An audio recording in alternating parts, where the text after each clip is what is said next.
ఎప్పుడైనా సరే ఏదైనా అకస్మాత్తుగా చూడకూడదు చూసామనుకోండి, ఎలా ఇప్పటికిప్పుడు స్నానం చేయడానికి అవకాశం లేదు, ఎలాగ మరి చాలా దోషభూయిష్టమైన విషయం చూశానే, ఈ పాపం పోవాలంటే అనుకున్నాను అనుకోండి, వెంటనే ఏమిటంటే గరికిని ముట్టుకుంటే చాలు పోతుంది.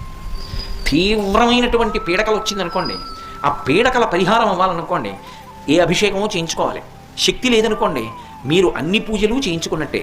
స్నానం చేసి ఒకసారి గరికని ముట్టుకుంటే చాలు, స్నానం చేయకపోయినా చెప్పులు ఇప్పి గరికను ఒకసారి ముట్టుకుంటే చాలు. అందుకే శతమూలా శతాంకుర సర్వగం హరతు మే పాపం దుర్వాదు స్వప్ననాశిని.